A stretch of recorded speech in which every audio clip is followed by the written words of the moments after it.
Okay, we'll take continuations, more examples, no, in power rule. So dito class is application problems. For example, no, number 87, healing wound. The circular area A in square centimeters of a healing wound is approximated by A of R equals 3.14 R square, where R is the wound's radius in centimeters. So, unahin natin muna ang given. Okay, so sabi dito class, the circular area A, so meaning ang A natin is the circular area, right? So, the unit of A is in square meter. Okay? Our A is actually circular area. So, sinabi dito, no? Then, the unit, of course, of A is in square centimeter. Given yan, no? Of the healing wound is approximated by, so given din naman, which is A of R. A of R is equals to 3.14 R square. Okay, so actually class, ito, that is actually area ng circle, no? Which is pi R square. Diba, ang area ng circle is pi R square in terms of radius. Okay, so ang pi, that is actually 3.14. Ilagay na lang na diretso number, no? That is 3.14. Alright, so sabi dito guys, ulitin natin, no? The circular area A in square centimeters of healing wound is approximated by A of R equals 3.14 R square. So meaning, ang A natin, no, depende sa value ng R. Right? So, instead of A of R, para hindi tayo confusing, lagay na lang natin na A is equals to 3.14 R square. So, given on that is the area, the circular area of what? Of the wound, no? Okay, the circular area of the wound, which is 3.14 R square. So, our R is in centimeters, of course. Ang A natin is in square centimeter. Binigay dito. Okay, so, ang required sa letter A is we have to find the rate of change. Find the rate of change, no? Sabi dito, find the rate of change of area with respect to radius. Ang rate of change class, that is actually another term for derivative, no? Ang rate of change is another term for derivative. So meaning, pag yung sentence natin, find the derivative of area which is, find the rate of change or find the derivative or rate of change of area with respect to the radius R. Alright, so meaning class, we are looking for dA over dR. So given ang A natin, which is equals to 3.14 R square, so ang gusto niya is we have to find the rate of change of the area with respect to radius R, or find the derivative, no? Find the derivative of the area with respect to R. So meaning, I am looking for dA over dR. Okay na sir? Time na. Okay, so how we solve for dA given ng A? So we have to derive, of course, no? We have to derive. So di ba our A is equals to 3.14 R square, right? So we are looking for dA over dR. So we have to derive, of course, A equals 3.14 R square, both sides, right? So the derivative of A, of course, dA, and then equals what? So unahin natin muna ang exponent ng R, which is 2, no? 2 then times 3.14 R 2 minus 1. Actually, class, no, naka-arrange na ito. The derivative of A with respect to R is dA over dR. Diretso na lang natin, no? So, your dA, our dA over dr is equals to, so dA over dr is equals to 2 times 3.14, how much? 2 times 3.14 is equals to 6.28. 6.28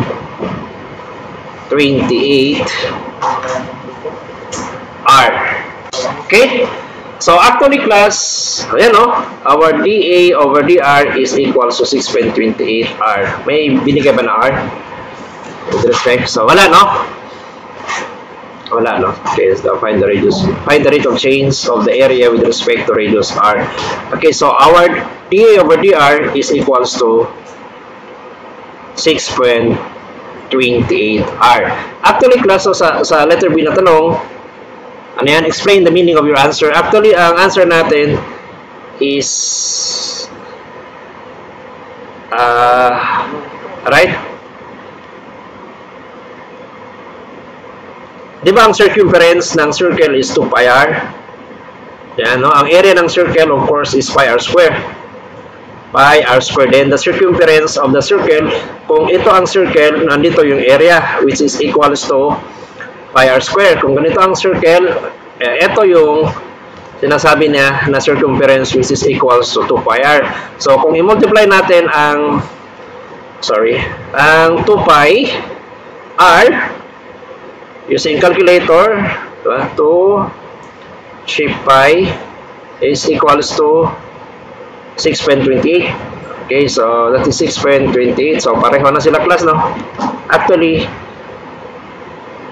this one is the circumference of the circular. Alright? So meaning, pag circle, class, i-derive natin, the outcome is circumference. Diba? Ano ang circumference? Sorry.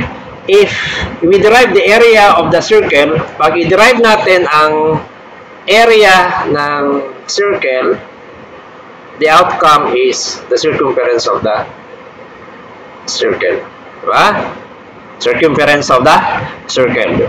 Ito yung area ng circle, no? 3.14 r square or pi r square. So if we derive 3.14 r square, with respect to r, radius r, that is 6.28 r. Actually, ang 6.28 r is 2 pi r.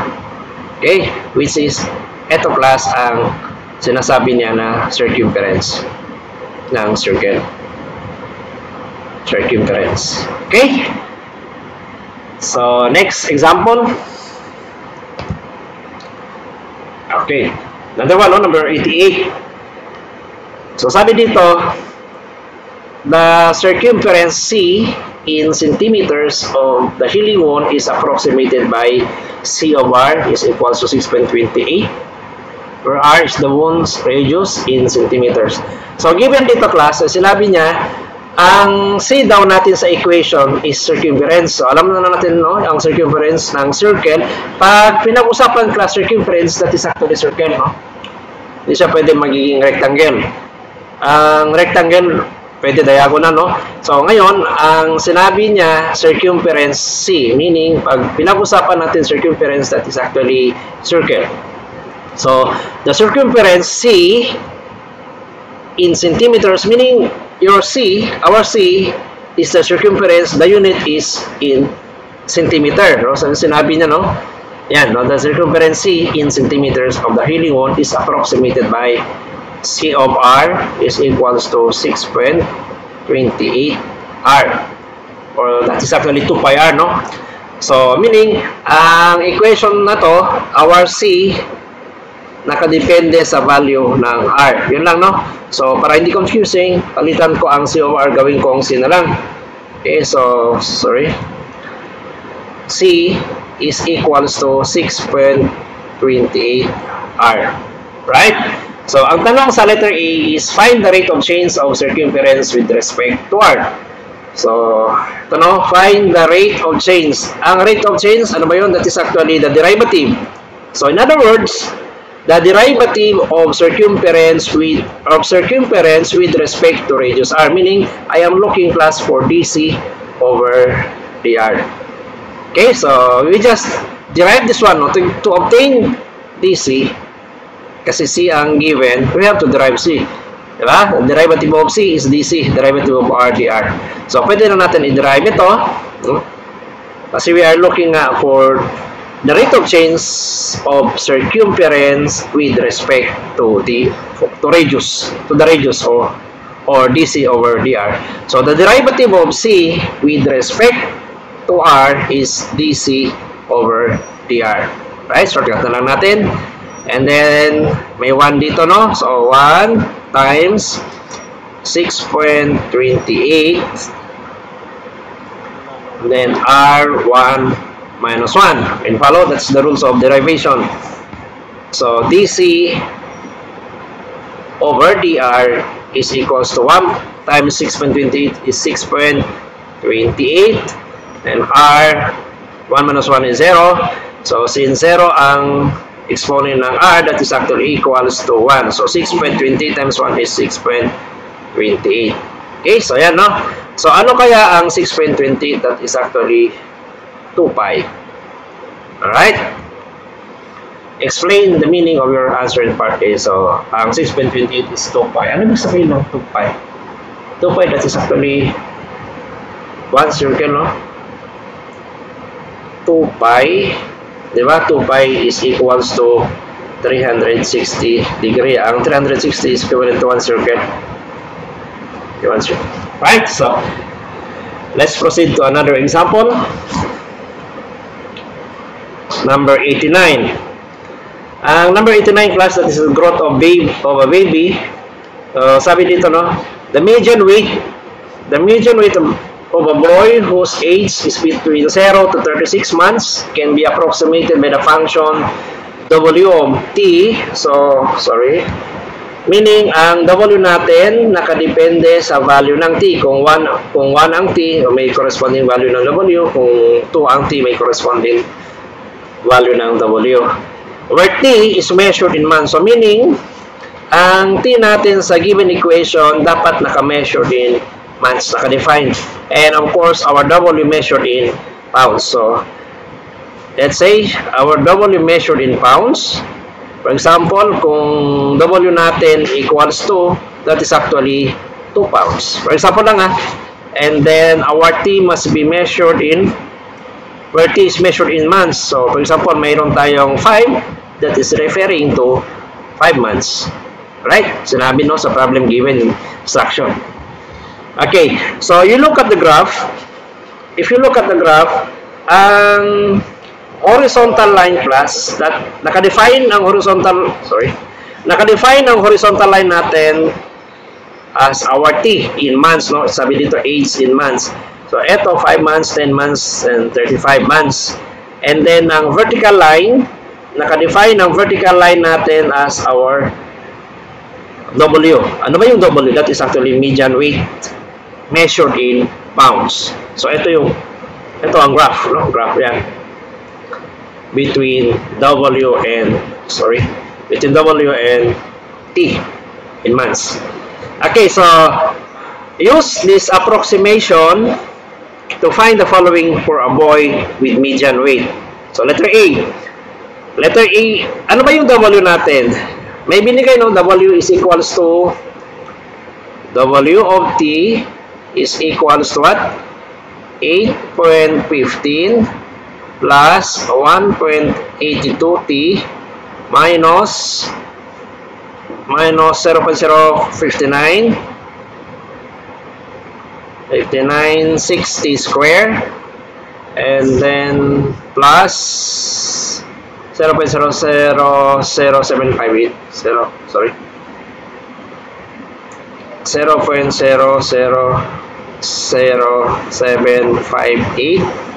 and then TQ. Right? So yan ang binigay na equation ng ng W, no, which is the median weight. Ang ibig sabihin ng W class dito, no, that is our median weight. So sinabi naman dito, no, Sinabi din naman sa problem that W is our major weight. Okay, so, and then our T is in months. The H, no? Ang H, T, must be in months. So, ang tanong sa letter A is the rate of change. So, ano ang ibig sabihin ng rate of change? That is actually derivative, no? Derivative of W with respect to time.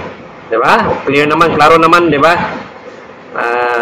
Find the rate of change. Meaning, ang rate of change is a derivative. Derivative of what? Derivative of W with respect to time. So, meaning, I am looking for dW over dt. Right? So, yan ang hanapin ko. So, rewrite natin muna ang equation. Ang ibig sabihin lang naman ng W of t is the value of W nakadepende sa t. So, pwede na natin tanggalin ang t, no? Which is W is equals to 8.15 plus 1.82t minus 0.0596t square plus 0.000758t cube. Okay? So, I am looking class for dW over dt. So, meaning, we have to derive this one. We have to derive this one, no? Derive the equation of the median weight. Okay? So, derivative of W with respect to t is dW over dt. Right? So, dW over dt equals, okay, so the derivative of 8.15 constant yan, so 0 plus, diba? Next is plus, no? So plus what? How will you derive this one? Diba may 1, kopya 1, then times, ano nasa tabi ng t? 1.82, then t 1 minus 1. Rules ng derivation, no? Using power rule. And then, of course, this one is minus. So, minus natin. And then, unahin natin muna ang exponent na 2. Okay? Times 0.0596.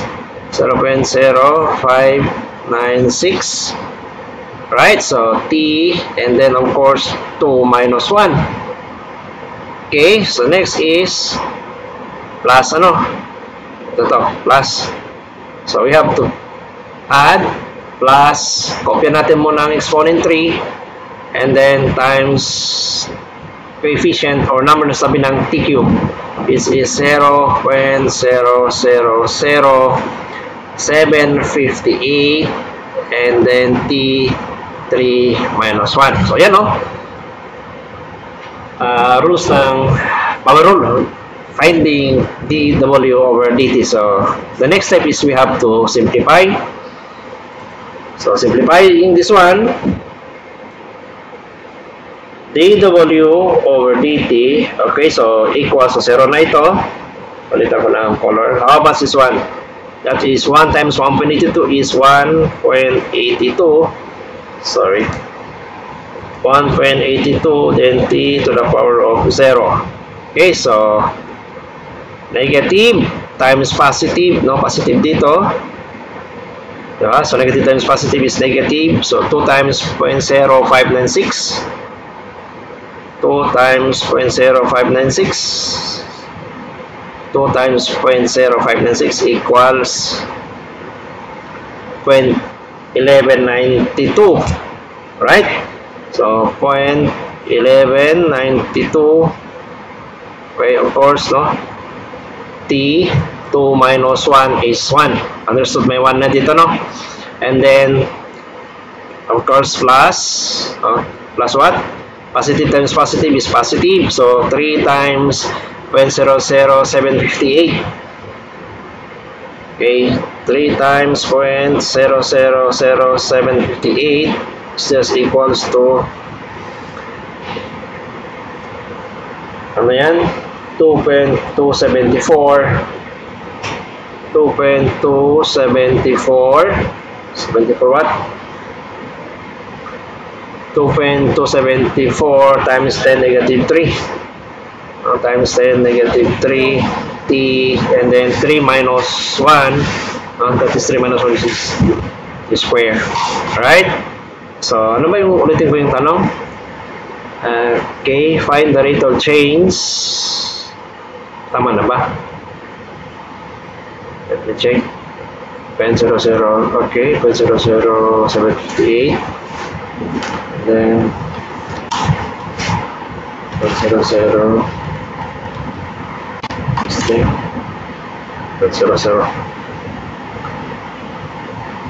Okay, so okay, same. Okay, next is ayan, ano, ang tanong niya kasi is sa letter A, find the rate of change of weight with respect to time. So ito yung answer natin sa letter A. Okay, ayan. Or simplify natin muna ang 0, no? Your dw over dt is equals to 1.82. T to the power of 0 is 1, so that is still 1.82, no? Minus 0.1192t. Okay, so eto class is just the same as, no, i-move natin ng 3 times. 1, 2, 3. So meaning that is 0.00224 t square. Okay, pareho lang ang 0.002274, just the same as 2.274 times 10 negative 3. Okay, so ito na yung rate of change of the weight and what? The rate of change of weight with respect to time t. So dw over dt, which is equals to 1.82 minus 0.1192t plus, palang pass dito, no? Lagyan natin na, okay, plus 0.002274 t squared. That is for letter A. How about letter B? Letter B is the weight of the baby at the age of 10 months. So walang tanong dito na rate of change, no, or derive, wala. So weight of the baby at the age of 10 months, meaning he is just asking for the W, diba?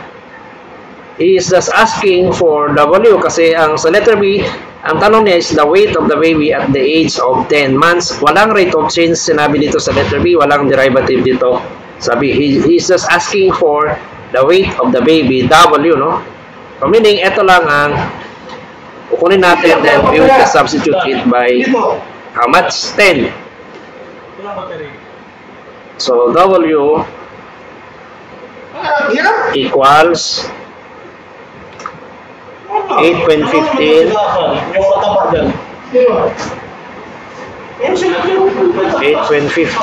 plus what? Plus sorry, no? Ayusin natin. He's just asking for W. Picture ko muna ang given W.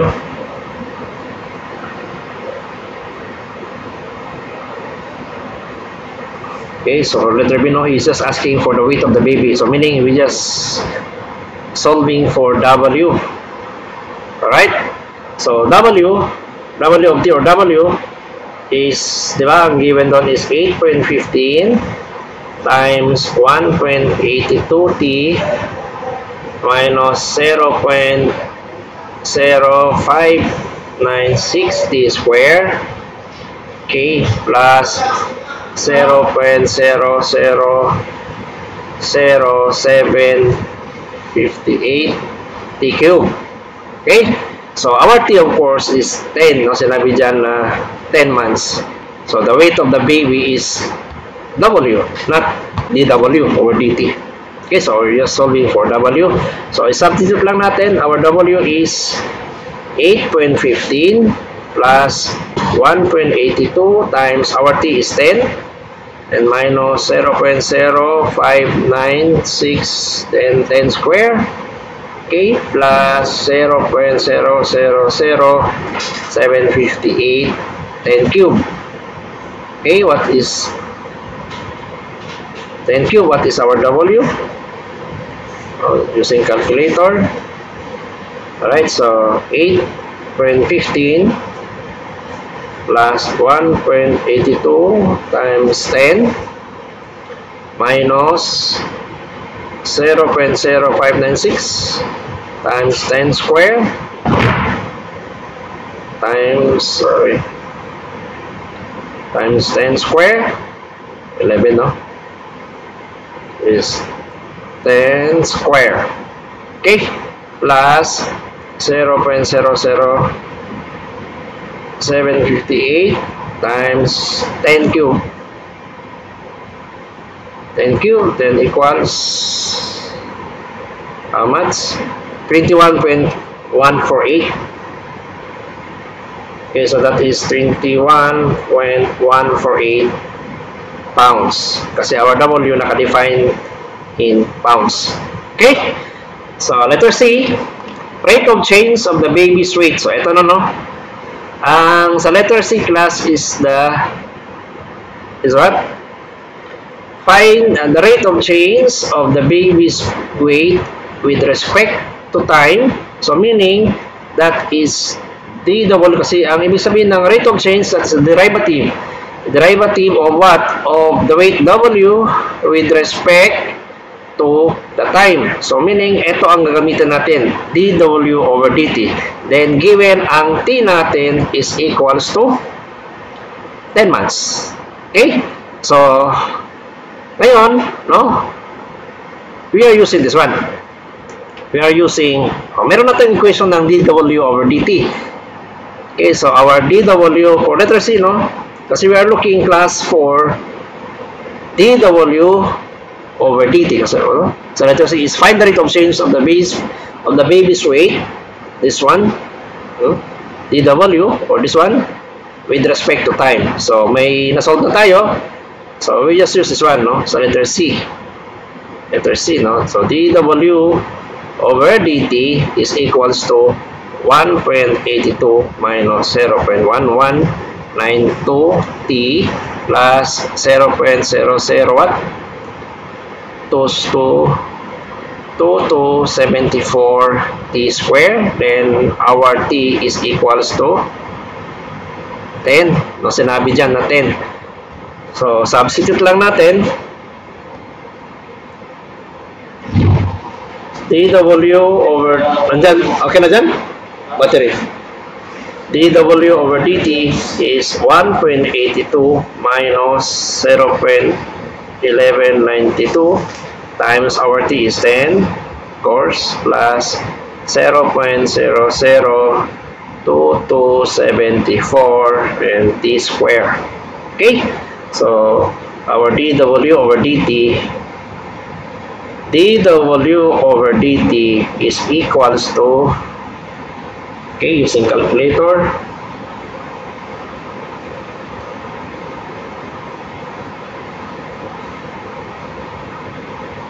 all clear, that is 1.82, no? 1.82 minus 0.1192 times 10 plus 0.00, dalawa lang, no? 2274 times 10 square, that is equals to, what's what? 0.8554, 0.8554. What is the unit? Of course, dW is pounds, and then ang t natin is in months. So 0.8554 pounds per month. Okay? So our dW